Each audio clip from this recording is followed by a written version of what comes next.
مرحبا باللہ من الشیطان الرجیم بسم اللہ الرحمن الرحیم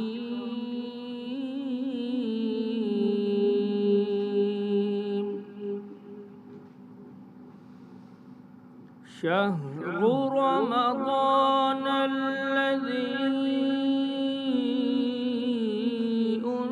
انزل فیہ القرآن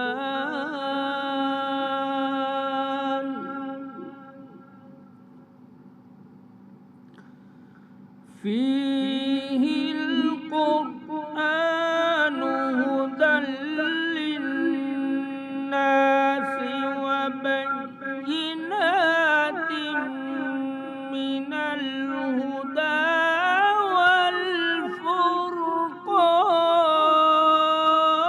والفرقان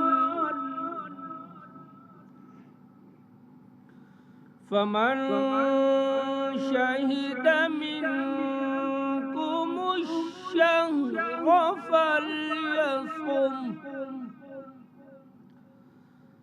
ومن كان مريضا أو على سفر فعدة من أيام أخر يريد الله بكم اليسر ولا يريد بكم العسر ولتكملوا العدة ولتكبروا الله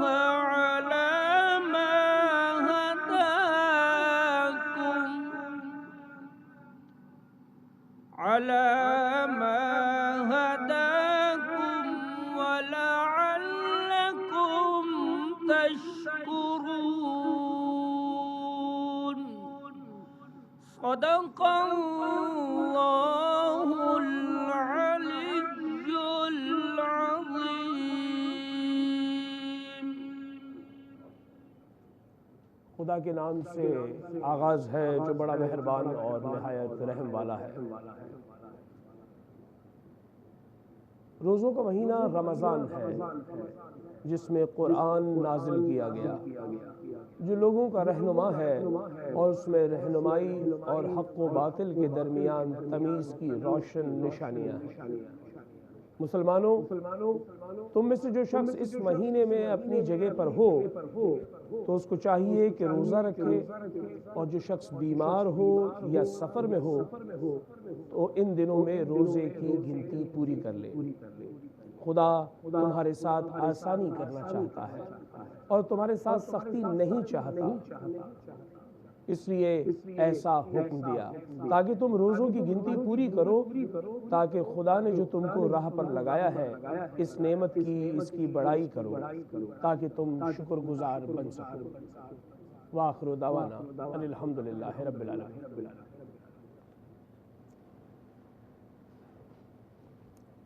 آغاز ہے مالک کل جہاں کے نام سے، اور جو سچ کا حکم دیتا ہے اور سچ کو پسند کرتا ہے۔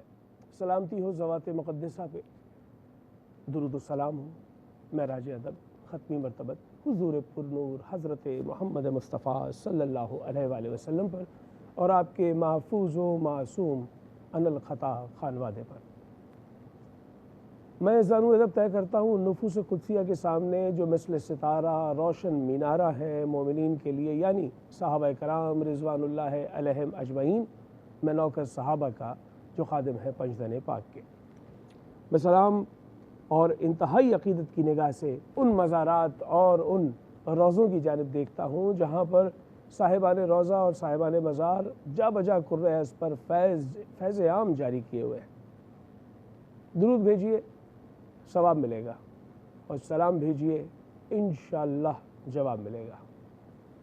میں صمیم قلب سے آپ کا میزبان آغا شیرازی سچ نیوز کے تمام ناظرین سے کہتا ہوں السلام علیکم ورحمۃ اللہ وبرکاتہ۔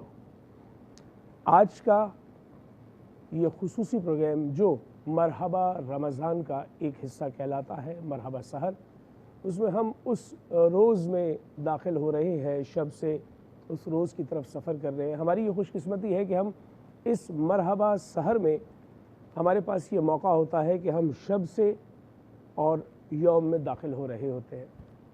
آج کی شب بہت اہم ہے، اس لیے کہ یہ ان طاق راتوں میں سے ایک ہے جسے قرآن مجید، فرقان حمید، برہان رشید نے اس طرح بیان کیا جیسے گویا کہ یہ شب قدر ہے، اور آج بھی ممکنہ طور پر شب قدر ہے۔ اس بات پر اتفاق ہے، اجماع ہے امت کا کہ شب قدر کے لیے ایسی کوئی واضح نشانی نہیں موجود کہ آیا یہ 21 سے شروع ہو کے 29 پہ ختم ہوگی یا 19 سے شروع ہو کے 29 پہ ختم ہوگی، یہ 19 ہوگی، 21 ہوگی، 23 ہوگی، 25 ہوگی، 27 ہوگی یا 29 ہوگی۔ لیکن ان طاق راتوں کا جو حوالہ ہم تک روایات کے ذریعے، احادیث کے ذریعے، فرامین معصومین علیہ السلام کے ذریعے پہنچا ہے، اس سے کم از کم یہ ضرور واضح ہو گیا ہے کہ قرآن مجید نے جس طرح کہا تھا یہ 1000 مہینوں سے بہتر ہے، تو یہ یقینی طور پر بہت شرف والی رات ہے۔ اس کی فضیلتیں کیا ہے ہم آج جانیں گے علماء کرام سے، لیکن میں طالب علم اتنا ضرور کہنا چاہوں گا کہ جب اللہ تعالیٰ یہ فرماتا ہے کہ میں اپنے بندے سے، ناظرین کرام میں توجہ چاہوں گا، میں اپنے بندے سے، اللہ تعالیٰ کہتا ہے 70 ماہوں سے زیادہ پیار کرتا ہوں، تو اس سے قطعاً مراد نہیں ہوتا کہ 71 ماہوں جتنا پیار کرتا ہوں۔ اب 70 سے کتنا زیادہ ہے یہ سوال ہے، کتنا زیادہ ہے، کتنا گنا زیادہ ہے۔ ایسے ہی شاید شب قدر کے لیے کہا جائے کہ یہ 1000 مہینوں سے بہتر ہے، تو ایسا نہیں ہے کہ 1001 مہینے جتنی اس کی فضیلت ہے، یہ 1000 مہینوں سے نہ جانے کتنا زیادہ فضیلت رکھتی ہے۔ اس لیے کہ یہ شب دراصل ایک نقارہ خدا بجا رہی ہے، اور اہل ایمان کو آواز دے کر پکار کر شاید ملائکہ یہ کہہ رہے ہیں کہ آؤ اور اس کا فیض لے لو۔ وہ تمام لوگ جو آج کی شب میں اور خصوصی طور پہ تمام طاق راتوں میں عبادات و ریاضات کا جو ایک سلسلہ قائم کرتے ہیں، میرا جی کہتا ہے، میں چشمِ وجدان میں دیکھتا ہوں کہ شاید رب تعالیٰ اپنی کریمی کے سبب سے اگر کوئی کسی ایک شب میں قیام کرے، سجود کرے، رکوع کرے، اور وہ 2 رکعتی نماز خصوصی طور پہ ادا کرے جس میں سورہ فاتحہ کے بعد 7 مرتبہ سورہ اخلاص پڑھ کر رب تعالیٰ کو اپنی نوک مژگاں پر آنسو سجا کر رات کی تاریکی میں پکار کر کہے کہ میں تیرا بندہ ہوں، میرا تیرے سوا کوئی چارہ نہیں، میرا جی کہتا ہے، میں چشمِ وجدان میں دیکھتا ہوں اللہ تعالیٰ اس شب کو، چاہے وہ حقیقتاً ان طاق راتوں میں سے شب قدر نہ ہو تو بھی اس کے لیے شب قدر قرار دے گا، اس لیے کہ وہ کریمی کے بہانے تلاش کرتا ہے کہ آپ اس کی جانب لو لگائے اور وہ آپ کو عطا کر دے۔ آج کی شب یقینی طور پر اس عبادت و ریاضت کو جس کو آپ نے قائم کر رکھا ہے ماشاءاللہ، اس میں اضافت کے لیے ہے۔ علماء کرام کی جانب سے اس کی فضیلت کو بیان کیا جائے گا تاکہ نوجوانوں تک پیغام پہنچے، اور جو لوگ جانتے ہیں وہ یقیناً اپنے گھروں میں عبادات کا اور مساجد میں عبادات کا اہتمام و انتظام کر رہے ہوں گے۔ ہم ضرور چاہیں گے وہ ہمیں بھی اپنی دعاؤں میں یاد رکھے، اور یہ شب نہ جانے ان طاق راتوں میں پھر اگلے برس ہمیں میسر آئے یا نہ آئے، ہمیں اپنی زندگی کا یقین نہیں ہے، لیکن یہ جو شب گزر رہی ہے یہ اپنے اندر جو فضیلت رکھتی ہے اسے اپنے دامن میں سمیٹنے کے لیے جو پہلی بنیادی سیڑھی ہے وہ یہ ہے کہ آپ اپنے اندر کو شفاف کر کے خضوع و خشوع سے ایک دفعہ رب کی طرف رجوع کریں، لیکن لازم ہے کہ اس میں آپ ایسے بیگانہ ہو جائیں اس پوری دنیا سے کہ جیسے واقعی خالق اور مخلوق کا تعلق قائم ہو گیا ہے۔ آپ ایک مرتبہ، خدا را ایک مرتبہ رات کی تاریکی میں جب کوئی آپ کو نہ دیکھ رہا ہو، ایک ذرہ برابر بھی اس میں شائبہ نہ ہو کہ اس کے اندر کہیں پر جو ہے وہ نمود کا معاملہ ہے، نمائش کا معاملہ ہے، آپ ایک دفعہ رب تعالیٰ کو ذرا رجوع کر کے دیکھیں، آپ یقین جانیں آپ کے دل میں جو قرار بیٹھے گا میں اس کا آپ کو اندازہ نہیں بتا سکتا۔ وہ قرار جس نے